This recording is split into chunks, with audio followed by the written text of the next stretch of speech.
የታረድኩት ሰኔ 15 ቀን ነው። ሁለቴ ሲመታኝ የኛው ተከፈተ ጭንቅላቴ ማለት ነው። እንደዚህ ያድርገዋል ማለት ነው። ለመንግስትና ለኦሮሞ ያላችሁን ጥላቻ ለማሳየት ብላችሁ አንዳንድ ሚዲያዎች ግን የኦሮሞ ድርጅቶች ስፖንሰር እያረጋችሁ ብዙ ኦሮሚያ ክልል ውስጥ ፕሮግራማችሁን እያዩ ምናምን የማይሆን ነገር እየሰራችሁ ነው። አንዳንድ የምታቀርቡትን ነገር እዩ። አሁን የፈጠጠ ነገር አባቴ እርጉዝ ነው የሚል ሰው ታቀርባላችሁ። ውሸታም በቃ በዚህ ጋር በቆንጨራ ተመትቼ በዚህ ጋር ተበስቼ ደሜ ሲፈስ ጠጥቶት ስጋዬን ሊበላው ስል ከሞትኩ በኋላ ተነሳውኝ። በመልቲ ቻርጀር ነው የተነሳው። እስቲ አንዳንዴ የምታቀርቡትን ነገር አስቡት። እስቲ ቀዳዳ ሰው አታቀርቡ። አባቴ እርጉዝ ነው የሚል ማይታመን ነገር። እኔ እኮ አንዳንድ ጊዜ ሰዎች ምንድነው መንግስትን በጭፍን የምትጠሉ አላችሁ ያለ ምንም ምክንያት ኖ ሪዝን ብራዘር። ልክ እንቅፋት መጥቶ ልትወድቅ ስትል መንግስት መጥቶ ፍራሽ እንዲያነጥፍልህ ትፈልጋለህ። እኔም እኮ እናገራለሁ አገሪቷ ላይ ያሉ ችግሮች ታውቃላችሁ። አስመሳይ አይደለሁም። እንደዚህ የታየኝን ጥሩ ነገር እናገራለሁ ያልመሰለኝ ካለ ኢንቫይሮንመንት ላይ ቱሪዝም ላይ የሆነ አርቱ ላይ ወጣቱ ላይ የሆነ ነገር ሳይናገራሉ ገባችሁ አይደለ? ምክንያቱም ለዛ ነገር መፍትሄዎች ስላሉኝና እማስባቸው የተሻሉ ሐሳቦች ስላሉኝ ችግሮችን መቅረፍ ስለምችል ቴንክስ ጋድ። አሁን ከአዲስ አበባ ወጣቶችና ስፖርት ቢሮ አቶ በላይ ደጀኔ ጋራ ጥሩ ነገር እየሰራ ነው። በቅርብም ማሳያችኋለሁ። እሳቸውም የሥራ ሰው በስራ የሚያምኑ ናቸው። በደንብ ላይክ ታያላችሁ በስራና ሰምቲንግ የሆነ ጥሩ ነገር ሲኖር አወራለሁ፣ የተሻለ ነገር ሲኖር አወራለሁ።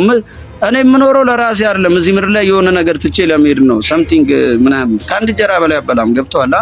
እና አንዳንድ ጊዜ ሚዲያዎችም ምናምኖችም ጥላቻን ብቻ ትታችሁ ጥሩ ነገር ስንት የተሰራ የለም። የኮሪደር መንገድ ላይ ሳይክል አነዳም እንደ ሳይክል መንገድ ተሰርቶላል። ምን ወሬ ያስወራል? ቁጭ ብለን አፕሪሺየት አታረግም? ያን የሳይክል መንገድ ሳይክል ወዳለሁ፣ ስኬት ቦርድ ወዳለሁ፣ ሮለር ብሌድ፣ ስኩተር ምናምን ይመቸኛል።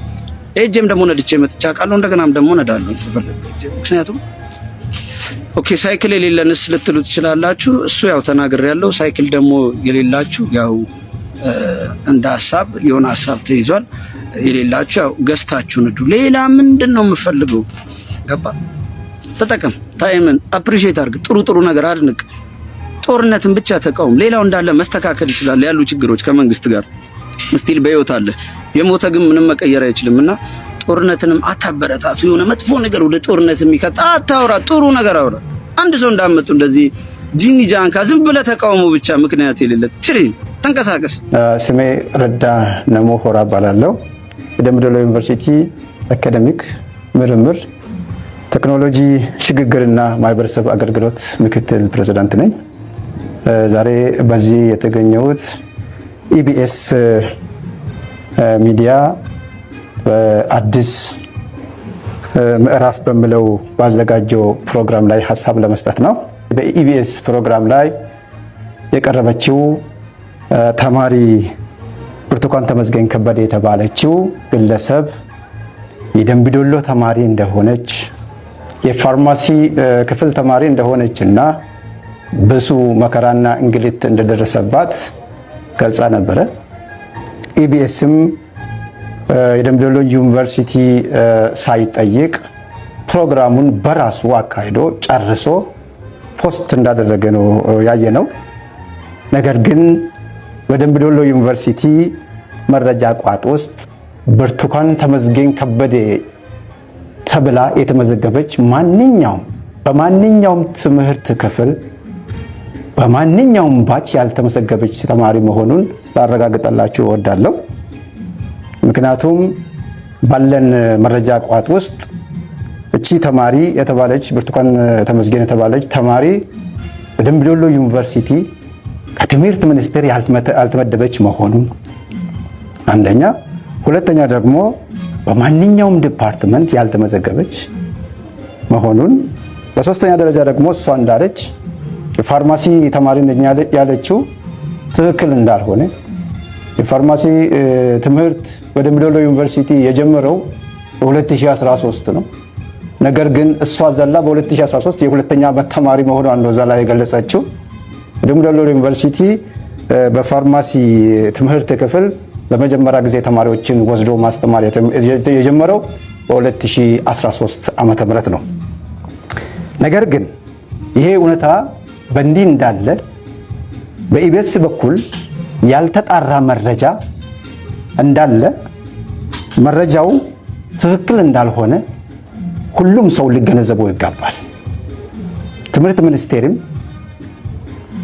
ኢቢኤስ ሚዲያ ስለ እውነት ያገባኛል የሚሉ አካላት ሁሉ እውነታውን ማውጣት የግድ ይሆናል።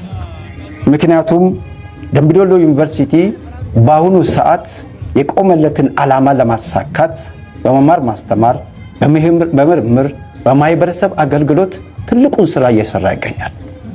ይህንን ስራ ግን ሆን ብሎ ለማጥፋት እየሰሩ ያሉት አካላት አሉ። በተለይ ደግሞ በሚዲያው በኩል የሚዲያን ሕግ ጥሶ ይህንን ሐሳብ የሚያቀርበው የኢቢኤስ ሚዲያ መጠየቅ እንዳለበት ግልጽ ነው። ስለዚህ እኛም በአካሄድ የምንሄድበት ጉዳይ ሆኖ ሳለ አሁንም መረጋገጥላችሁ ጉዳይ ቢኖር ተማሪ ብርቱካን ተመስገን ከበደ የተባለች ግለሰብ በደምቢዶሎ ዩኒቨርሲቲ ያልተመደበች መሆኑ ከትምህርት ሚኒስቴር ማጣራት ይቻላል። በተጨማሪም በማንኛውም የመረጃ ቋት ገብቶ የደምቢዶሎ ዩኒቨርሲቲ የተማሪዎች ስም ዝርዝር ማየትም ስለሚቻል ተማሪዋ በጭራሽ ደምቢዶሎ ዩኒቨርሲቲ እንዳልተመደበች ግልጽ ነው። አመሰግናለሁ።